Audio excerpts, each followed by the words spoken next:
Hmm? Oh, no, these aren't drawings. Well, I was journaling. It's private.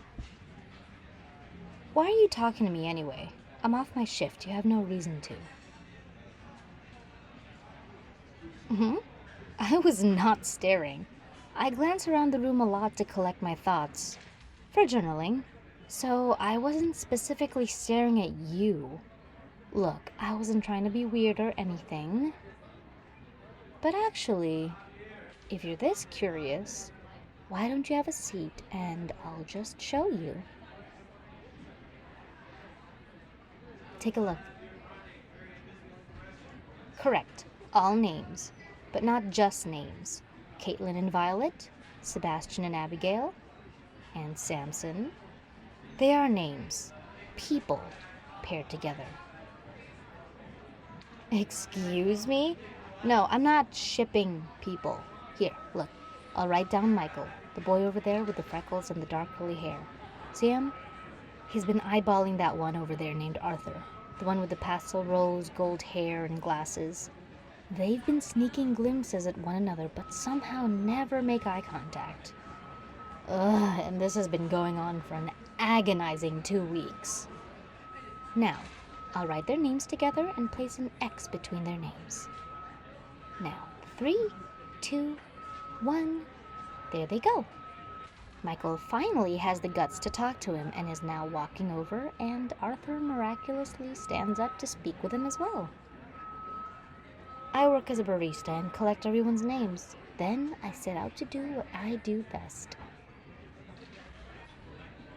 Ugh, don't you get it? Let me spell it out to you.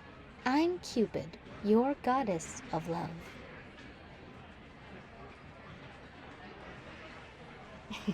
You're right. I have absolutely no need nor reason to bestow my secrets to you. But guess what? It's because I'm bored, you lowly human. And besides, no one will ever believe you. And don't get any ideas. My pen and notebook aren't magical whatsoever. As long as I'm the one writing their names together, then it'll come true. And I don't make them fall in love or anything. I just give them a little bit of a nudge to set out to get what they want. And I can't promise they'll be together forever, because breakups happen. You live and you learn, yada yada yada. But I wanted to take this chance to ask you something. So, don't you ever grow bored of romance?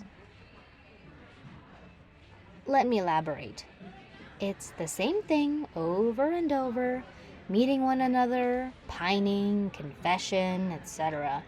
Sure, throw in some angst and a backstory and call it your own special little story, but in the end, it's all the same thing, isn't it? I'm intrigued to hear your answer. Are you bored of love? Go.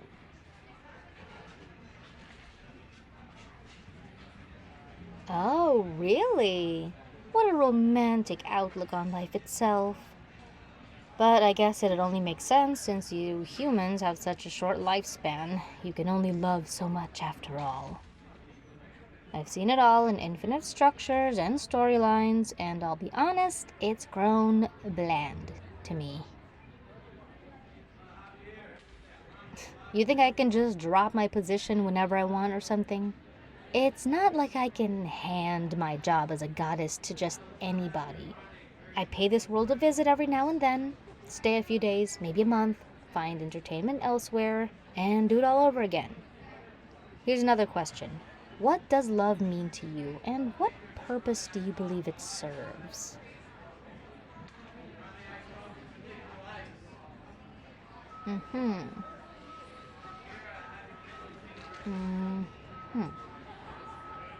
I see. Do you really believe that despite the ups and downs, it's all worth it in the end? Doesn't it grow tiring or boring? Feelings can never grow boring, huh? Didn't think I'd spend my day being lectured by some human. But I haven't thought about it that way in a long time. What does love feel like to you?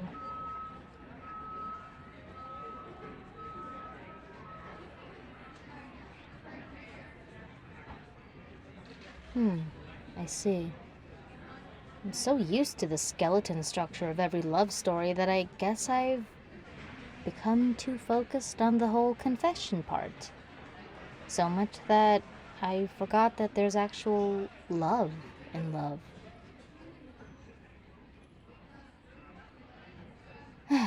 Look, I was staring at you because I was figuring out who to pair you with.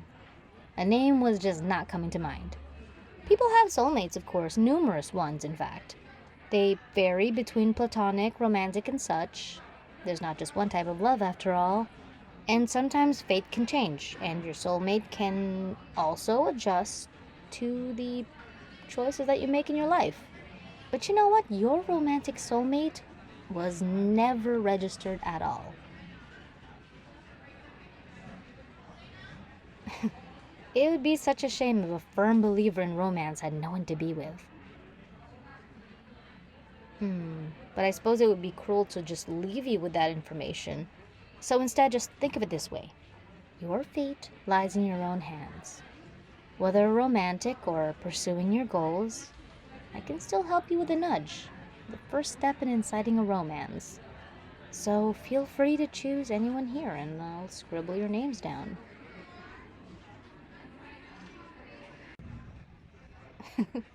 Curious, aren't you? Oh, please, my dating life is non-existent. I'm a goddess, in case you missed that part. Well, I suppose I've been infatuated with a human every now and then, but nothing too serious. Let's not focus on that now. Don't be shy. Tell me who piques your interest. Of course, you don't have to make your mind up right now. You're joking. After being mean to you and calling you a lowly human, how did that intrigue you?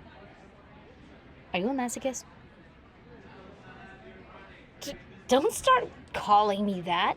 I'm a goddess, okay? I don't react to such compliments. You're the cute one with your hopeless romantic attitude and optimism. But I guess you're right. If we did jump into a deep discussion right away, and, well, I'd be lying if I said I wasn't interested in you too.